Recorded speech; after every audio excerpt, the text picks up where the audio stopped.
शहर में एक रेस्टोरेंट था जिसका नाम था दावत, और इस रेस्टोरेंट में सुनीता नाम की एक शेफ काम किया करती थी। वो बहुत ईमानदार और नरम स्वभाव की लड़की थी और उसके हाथ का पिज्जा, समोसा, पास्ता लोगों को सब बहुत पसंद आता था। कोई भी उसे ये सब बनाने की रेसिपी पूछता तो वो हंसकर टाल दिया करती। जो भी कस्टमर उसके रेस्टोरेंट में पिज्जा या समोसा खाने आता उसे वो चीज बहुत पसंद आती और वो सुनीता की तारीफ करता। दीपक सर, आपके रेस्टोरेंट जैसा पिज्जा तो कहीं नहीं मिलता। क्या डालते हो आप पिज्जा और समोसे में? ये सब तो आप हमारे रेस्टोरेंट की शेफ सुनीता से पूछिए, वही बनाती है ये डिलीशियस पिज्जा और समोसा। ऐसे ही दिन बीत रहे थे। जो भी दावत रेस्टोरेंट में आकर पिज्जा या समोसे खाता वो बहुत तारीफ करता। फिर एक दिन कस्टमर आया, उसने पिज्जा समोसे की डिमांड की और रेस्टोरेंट का सारा स्टाफ परेशान हो गया और सुनीता को भी समझ नहीं आ रहा था कि कस्टमर मांग क्या रहा है। स्टाफ ने पिज्जा ले जाकर दिया तो कस्टमर ने मना कर दिया, समोसा ले जाकर दिया तो उसके लिए भी मना कर दिया। उसके बाद सुनीता ने कस्टमर से पूछने की कोशिश की कि आखिर वो खाना क्या चाहता है। हेलो सर, मैं यहाँ की शेफ हूँ, आप मुझे बता सकते हैं कि आप क्या मांग रहे हैं? हेलो मैम, आप परेशान मत होइए। हम लोग शिमला गए थे तो वहाँ हमारे बच्चे ने पिज्जा समोसा खाया था। समोसे के अंदर पिज्जा की स्टफिंग भर के वह लोग समोसा बनाते हैं तो वो उसे बहुत अच्छा लगा और वो यहाँ आकर भी इस पिज्जा समोसे की जिद कर रहा है। ओके, मैं कोशिश करती हूँ कि आपको पिज्जा समोसा बनाकर दे सकूँ।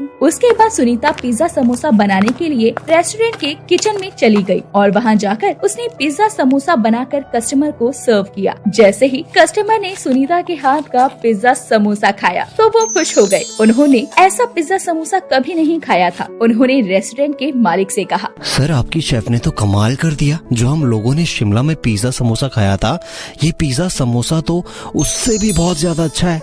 अब हमें जब भी पिज्जा समोसा खाना होगा तो हम यहीं आएंगे। Thank you so much sir. उसके बाद दावत रेस्टोरेंट के मेन्यू में एक और डिश बढ़ गई और अब से पिज्जा समोसा भी रेस्टोरेंट में मिलने लगा। जो भी उसके मेन्यू को देखता सभी लोग वही ऑर्डर करते और जो भी पिज्जा समोसा खाता तो मानो पिज्जा समोसे का फैन हो जाता। सभी लोग सुनीता की बहुत प्रशंसा करते। सुनीता, मैं रेस्टोरेंट का ओनर हूँ, मुझे तो अपने पिज्जा समोसे की रेसिपी बता दो। सर, आपके पास 10 करोड़ रुपए हैं, आप मुझे 10 करोड़ रुपए दे दीजिए, मैं आपको अपने पिज्जा समोसा बनाने की रेसिपी दे दूंगी। ऑनर के पूछने पर भी सुनीता नहीं बताती और हंसकर टाल देती है। पूरे रेस्टोरेंट का स्टाफ सुनीता को पिज्जा समोसा बनाते हुए देखा करता और सुनीता जैसा पिज्जा समोसा कोई नहीं बना पाता। और दावत रेस्टोरेंट में अब लोग पिज्जा समोसा खाने आते थे। रेस्टोरेंट के मालिक दीपक को भी सुनीता की बहुत तारीफ करने की आदत हो गई थी। आखिर रेस्टोरेंट सुनीता की वजह से ही चलने लगा था। सुनीता मैम, आप इतनी टैलेंटेड शेफ हो, आपको देखकर हमें प्रेरणा मिलती है। मुझे भी कोई डाउट रहेगा ना तो मैं आपसे पूछने आऊंगी, ठीक है ना सुनीता मैम? यस डियर, तुम्हें जब भी कोई हेल्प चाहिए हो तुम मेरे पास आ सकती हो, मैं तुम्हारी मदद जरूर करूंगी। सुनीता का स्वभाव तो था ही नरम, लेकिन अब उसका पिज्जा समोसा भी मशहूर हो गया था। लोग दूर दूर से दावत रेस्टोरेंट में सुनीता के बने हुए पिज्जा समोसा को खाने आते। लेकिन एक दिन दावत रेस्टोरेंट में एक नई शेफ आती है जिसका नाम माया था। वो एक घमंडी लड़की होती है। वो ठीक से किसी से बात भी नहीं करती थी और वो देखती है कि दावत रेस्टोरेंट का पूरा स्टाफ सुनीता की ही प्रशंसा करता है और रेस्टोरेंट का मालिक दीपक भी सुनीता के नाम की माला जपता है और वो सुनीता से जलने लगती है। ये सुनीता भी ना एक पिज्जा समोसा क्या बनाने लगी, खुद को बड़ी शेफ समझती है और सभी इसके दीवाने हो गए हैं। नहीं, लेकिन माया के होते हुए ऐसा नहीं हो सकता। माया के सिवा कोई और फेमस नहीं हो सकता। मैं उस सुनीता के बच्चे का बाजा बजा कर रख दूंगी और सुनीता को दावत रेस्टोरेंट से बाहर निकलवा कर रहूंगी। माया ठान लेती है कि वो दावत रेस्टोरेंट से सुनीता को निकलवा कर रहेगी। ऐसे ही कुछ दिन निकलते हैं और माया एक दिन चुपके से सुनीता के बने हुए पिज्जा समोसे की स्टफिंग में नशीली दवाइयाँ मिला देती है और किसी को पता भी नहीं चलता और सुनीता अपने पिज्जा समोसा को बनाकर कस्टमर को सर्व करती है। जैसे ही कस्टमर वो पिज्जा समोसा खाता है उसका शरीर नीला पड़ने लगता है। तो जो कस्टमर उसके साथ आई थी यानी कि उसकी पत्नी, वो रेस्टोरेंट के ऑनर को बुलाती है। मैनेजर, इस रेस्टोरेंट का ऑनर कौन है? बुलाओ उसे। ये सर, यहाँ का ऑनर मैं हूँ। दीपक, क्या हुआ? देखो, आपके ये पिज्जा समोसे को खाते ही मेरे पति नीले पड़ गए हैं। ये किसने बनाया है? बुलाओ शेफ को। सुनीता, सुनीता, तुमने इस पिज्जा समोसे में ऐसा क्या मिला है जो कस्टमर को खून की उल्टियाँ होनी शुरू हो गई? तभी सुनीता भी भागती हुई वहाँ आ जाती है। अरे सर, मैंने कुछ नहीं मिलाया और मुझे नहीं पता कि कस्टमर को खून की उल्टियाँ क्यों हो रही हैं। देखो, तुम्हारा पिज्जा समोसा खाते ही कैसे मेरे पति को खून की उल्टियाँ हो रही हैं। अगर उन्हें कुछ भी हुआ ना तो मैं तुम पर केस कर दूंगी और रेस्टोरेंट को भी बंद करवा दूंगी। सुनीता, आज के बाद तुम मुझे इस रेस्टोरेंट में देख मत जाना। निकल जाओ मेरे रेस्टोरेंट से। ये सब होने के बाद दीपक सुनीता को रेस्टोरेंट से निकाल देता है और माया अंदर ही अंदर बहुत खुश हो रही थी क्योंकि वो यही तो चाहती थी। और सुनीता रेस्टोरेंट से निकलने के बाद कहीं और नौकरी ढूंढने जाती तो उसे लोग फ्रॉड और झूठी कहने लगते और कहीं भी उसे काम नहीं मिल रहा था। और वो सोचती है, अब इस शहर में रहने का कोई फायदा नहीं है, यहाँ मुझे काम नहीं मिल रहा, मैं अपनी जिंदगी कैसे बिताऊंगी। जब से माँ बाबूजी ने मुझे अकेला छोड़ा है तब से आज तक मुझे अकेलापन महसूस नहीं हुआ। लेकिन आज माँ बाबूजी की बहुत याद आ रही है। मैं गाँव चली जाती हूँ, वहीं रहूंगी। सुनीता जब 12 साल की थी तब उसके माता पिता का एक बस एक्सीडेंट में देहांत हो गया था। वो जब से अकेले ही खुद को संभाल रही थी। उसने सोचा भी नहीं था कि उसे दावत रेस्टोरेंट से बेइज्जत होकर निकलना पड़ेगा। उसके बाद वो गांव चली जाती है और गांव में उसके माता पिता का घर होता है। मैं गांव आ तो गई, लेकिन मैं यहाँ क्या काम करूँगी। सुनीता अपने पुराने घर में रहने लगती है। धीरे धीरे वो घर की साफ सफाई करना शुरू कर देती है और साफ सफाई करते हुए वो अपने घर के पीछे के कमरे में पहुँच जाती है जहाँ उसके माता पिता का एक पुराना समोसे का ठेला खड़ा था। उसे देखकर वो बहुत खुश होती है और सोचती है, क्यों ना मैं इस पुराने समोसे की ठेले पर अपने नए पिज्जा समोसे को बेचना शुरू कर दूं। उसके बाद सुनीता उस ठेले को बाहर निकालती है और उसकी साफ सफाई करती है। फिर पिज्जा समोसा बनाने में इस्तेमाल होने वाली सामग्री लाकर पिज्जा समोसा बनाना शुरू करती है। और जब वो पिज्जा समोसा बना रही थी तो पड़ोस में रहने वाले शर्मा जी उससे आकर पूछते हैं, सुनीता बेटिया, ये तो तुम्हारे पिताजी का ठेला है ना, जिस पर वो बहुत स्वादिष्ट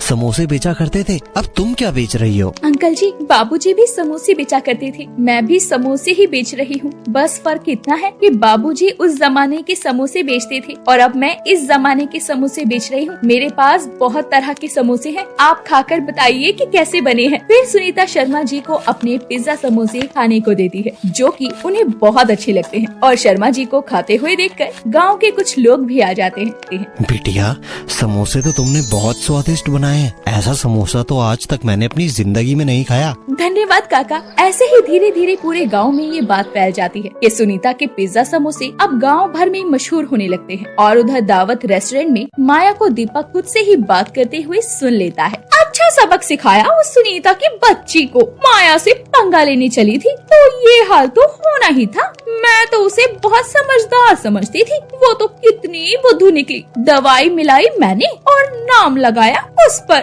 और रेस्टोरेंट से निकलवा कर ही मानी आखिर मैं उसे। अच्छा, तो उस दिन दवाई तुमने मिलाई थी और नाम सुनीता का लगाया। ये तुमने अच्छा नहीं किया माया, चलो मेरे साथ। दीपक माया को कॉन्फ्रेंस में ले जाता है और सब सच बोलने के लिए बोलता है। मीडिया के सामने माया को सब सच बोलना पड़ता है जिससे सबको पता चल जाता है कि सुनीता फ्रॉड या झूठी नहीं थी और सुनीता की खोई हुई इज्जत उसे वापस मिल जाती है। ये सब सुनीता टीवी पर देख लेती है। कुछ दिन बाद रेस्टोरेंट के मालिक दीपक सुनीता को ढूंढते हुए गांव आते हैं। अरे दीपक सर, आप यहाँ कैसे? सुनीता, मुझे माफ कर दो, तुम तो जानती हो ना, हमें नहीं पता था कि उस दिन दवाई माया ने मिलाई थी, तुमने नहीं। और चलो मेरे साथ वापस। ऐसे कब तक तुम ठेला लगाओगी? नहीं, आपको माफी मांगने की कोई जरूरत नहीं है। मुझे तो इस बात की खुशी है कि आपको सच पता चल गया। और रही बात दावत में वापस आने की, तो अब मैं गाँव में ही रहूंगी और यहीं से अपना बिजनेस करूंगी। तुम यही चाहती हो तो यही सही, लेकिन तुम्हारे लिए दावत के दरवाजे हमेशा खुले रहेंगे। Thank you sir, thank you so much. इतना कहकर दीपक तो वहाँ से चला जाता है। धीरे धीरे सुनीता ठेले से काम करते करते अपना रेस्टोरेंट खोल लेती है और धीरे धीरे उसके शहर में भी ब्रांचेस हो जाती है और वो एक पिज्जा समोसे वाली के नाम से फेमस हो जाती है। ये कहानी है भरतपुर की, जहाँ ममता अपनी बहू राधा बेटे गोपाल के साथ रहा करती थी। वो लोग बहुत गरीब थे और गोपाल एक कपड़े की फैक्ट्री में काम करता था और गोपाल की पत्नी राधा भी दूसरों के खेतों में जाकर काम करती। और राधा शिव जी की बहुत बड़ी भक्त थी। वो दिन में 2 बार शिव जी की पूजा जरूर किया करती। और फिर एक दिन, राधा बहू खाना बना लिया, गोपाल आता ही होगा, जी माँ जी, खाना बन गया है, आपको लाकर दूं? गोपाल को आने दे, फिर गोपाल के साथ ही खाएंगे। ठीक है माँ जी, जैसी आपकी मर्जी। सास बहू बातें कर रहे थे कि तभी गोपाल भी आ जाता है। बेटा तू आ गया, कुछ परेशान सा लग रहा है, क्या बात है? फैक्ट्री के मालिक ने काम से निकाल दिया है। ये क्या कह रहे हो तुम? फैक्ट्री के मालिक ऐसा कैसे कर सकते हैं? वो तुम्हें फैक्ट्री से क्यों निकालेंगे? माँ, मालिक कहते हैं कि काम इतना है नहीं और वर्कर ज्यादा हो रहे हैं, इसलिए उन्होंने वर्करों को काम से निकाल दिया। बेटा फिर आगे का क्या सोचा है तुमने? माँ, कुछ समझ नहीं आ रहा। गांव में गिनती की एक ही तो फैक्ट्री है जहाँ से मुझे निकाल दिया गया है। कहाँ काम ढूंढूं, क्या करूं? ममता और गोपाल बातें कर रहे थे, तभी राधा आ जाती है। क्या हुआ गोपाल जी, आप कुछ परेशान लग रहे हैं? मुझे फैक्ट्री से निकाल दिया गया है। क्या? पर क्यों? तो मैं बता रहा था माँ को कि फैक्ट्री में काम नहीं है और मालिक को वर्करों की तनख्वाह देनी भारी पड़ रही है, इसीलिए उन्होंने वर्करों को काम से निकाल दिया। अब हम क्या करेंगे गोपाल जी? आप तो जानते हैं कि कल 1 तारीख है, घर का किराया राशन कैसे करेंगे? तुम परेशान मत हो, मैं सोच रहा हूँ शहर चला जाता हूँ। जैसे ही काम ठीक हो जाएगा तो तुम लोगों को भी वहाँ बुला लूंगा। अब कुछ नहीं रखा गाँव में। हाँ बेटा, ये बात तुमने ठीक सोची है। तुम शहर चले जाओ, वहाँ जाकर अपना काम जमा लो। जैसे ही तुम्हारा काम जम जाएगा तो तुम हम दोनों को भी वहाँ बुला लेना। ठीक है, तो मैं कल ही चला जाता हूँ। राधा, मेरा बैग तैयार कर देना और मैं कल सुबह की बस से ही शहर चला जाता हूँ। और दूसरे दिन गोपाल शहर चला जाता है और अब घर में सिर्फ राधा और उसके सास ममता ही रहा करती। और ममता राधा को हर बात में ताने दिया करती। जब भी राधा शिव जी की पूजा करती तो ममता जाकर उसे सुना दिया करती, लेकिन राधा चुपचाप अपना काम करके और शिव जी की पूजा करने में लग जाती। राधा, अरे ओ राधा, कहाँ मर गई? अभी आई माँ जी। इस राधा के बच्चे के दिमाग में नहीं आएगा कि पूजा करने से भगवान खाना नहीं देंगे। हाथ पैर हिलाएगी तभी तो बनेगा खाना। ममता आंगन में गुस्से से भरी हुई बैठी होती है और बार बार राधा को आवाज देती है, अरे ओ कलमुही, कहाँ मर गई? तेरे शिव जी आकर मुझे खाना नहीं देंगे, मुझे भूख लगी है, जल्दी से खाना ला कर दे। उसके बाद राधा जल्दी से अपनी सास के लिए खाना लाती है और खाना खाकर भी ममता को चैन नहीं मिलता। वो खाने को लेकर राधा को सुनाने लगती है, अरे ये कैसी सब्जी बनाई है? इतना नमक, क्या शहर भर का नमक डाल रखा है सब्जी में? कितना तेज नमक खिलाया है, मारेगी क्या मुझे? माँ जी, मैंने तो नमक चक्कर डाला था। हाँ, तू तो मुझे झूठा ही बोल रही है। सही है, गोपाल जब से गया है तू तो सर पर ही चढ़ती जा रही है। आने दे गोपाल को, फिर बताऊंगी कैसे जवाब देती है मुझे। इतना कुछ सुनने के बाद भी राधा अपनी सास से कुछ नहीं बोलती, पर भगवान शिव के आगे जाकर बहुत रोती है। हे भगवान, मेरी कौन सी ऐसी गलती हो गई है जो सब मुझे सुनाते रहते हैं? मैं तो अपनी सास को माँ जैसा मानती हूँ, उनकी देखभाल करती हूँ, फिर भी वो मुझे गलत क्यों समझती है? राधा रोते रोते सो जाती है। ऐसे ही कई दिन बीत जाते हैं और राधा हर सोमवार को व्रत रखकर घर में ही पूजा कर लेती थी। और अब महाशिवरात्रि का दिन था। उसने सोचा क्यों ना मैं मंदिर जाकर भगवान शिव की पूजा करूं और शिव जी को जल चढ़ाऊं। जैसे ही वो तैयार होकर घर से निकलने वाली होती है, तभी उसकी सास ममता बोलती है, अरे इतना सज धज कर कहाँ जाने लगी? वो माँ जी, मैं मंदिर जा रही थी, महाशिवरात्रि है ना, तो गाँव की सभी औरतें मंदिर जाकर शिव जी की पूजा करती है। क्यों, शिव जी क्या सिर्फ मंदिर में ही है, घर में नहीं है? इतनी बड़ी घर में शिव जी की मूर्ति रखी है, तो घर छोड़कर मंदिर में क्यों जाएगी तू पूजा करने? पर माँ जी, वैसे तो मैं पूजा घर में करती हूँ, पर आज शिवरात्रि थी तो सोचा कि मंदिर जाकर पूजा कर लूँ। और खेतों को कौन संभालेगा? माँ जी, मैं मंदिर से आकर खेतों पर चली जाऊंगी। कोई जरूरत नहीं है मंदिर जाने की, घर में पूजा करो और चुपचाप खेतों पर जाओ और वहाँ जाकर फसल की देखभाल करना, पक्षियों को उड़ाना। तुम्हारे शिव जी आकर हमें खाना नहीं देंगे, मेहनत तो तुम्हें ही करनी होगी। ठीक है माँ जी, जैसा आप बोलो। राधा अपनी सास के कहने पर मंदिर नहीं जाती और वो खेत पर जाने लगती है। तो वो रास्ते में देखती है कि सभी औरतें तैयार होकर शिव जी की पूजा करने के लिए मंदिर जा रही थी। तो राधा को बहुत बुरा लगता है और वो अपने खेत आकर फूट फूट कर रोती है। राधा को ऐसे रोता हुआ देखकर आसमान में बैठे हुए भगवान शिव पार्वती बहुत अफसोस करते हैं। तभी पार्वती जी बोलती है, हे प्रभु, देखिए हमारी भक्त कितनी रो रही है, मुझसे इसका ऐसे रोना देखा नहीं जा रहा, आप उसकी कुछ मदद कीजिए ना। उसके बाद शिव और पार्वती बुढ़िया वृद्ध का रूप धारण कर राधा के पास आते हैं। बेटा, तुम्हारे पास पानी है? पानी तो नहीं है बाबा, लेकिन मैं आपको पानी लाकर दे सकती हूँ। ठीक है बेटा, थोड़ा पानी ला दो, बहुत प्यास लगी है। वैसे बेटा, तुम ऐसे रो क्यों रही हो? हाँ मेरी बच्ची, हमें बताओ क्या बात है। अम्मा, मैं आपको क्या बताऊँ, आज महाशिवरात्रि का पर्व है और मुझे शिव जी की पूजा करने के लिए मंदिर जाना था और देखो मेरी किस्मत, मुझे खेतों पर आना पड़ा। बेटा जाओ, तुम पूजा करने चली जाओ, हम तुम्हारे खेत की रक्षा करेंगे। नहीं नहीं बाबा, मैं आपको पानी लाकर देती हूँ, आप थोड़ी देर यहीं रुकिए। बेटा तुम पूजा कर रही हो, हम तुम्हारे खेतों की रक्षा कर रहे हैं और वहाँ से आते हुए जल भी ले आना। हाँ बेटा मान जाओ, तुम्हारा इतना मन है पूजा करने का तो जाओ करो, हम यहीं बैठे हैं। राधा नहीं जानती थी कि वो वृद्ध अम्मा और बाबा शिवजी और पार्वती हैं और उनके कहने पर राधा मंदिर पूजा करने चली जाती है। थोड़ी देर बाद वो वापस आती है तो देखती है कि अम्मा और बाबा वहीं बैठे थे। बाबा आपका बहुत धन्यवाद, आपको जल चाहिए था ना, लीजिए जल पी लीजिए। वो तो बेटा हमें मिल ही गया। मैं समझी नहीं बाबा। लो बेटा ये तुम्हारे लिए। ये क्या है बाबा? शिव जी राधा को एक लकड़ी का बंद डब्बा देते हैं और बोलते हैं, बेटा ये जब तुम शाम को घर जाओगी तभी खोलना, उससे पहले खोलकर मत देखना इसमें क्या है। ठीक है बाबा, मैं ऐसा ही करूँगी।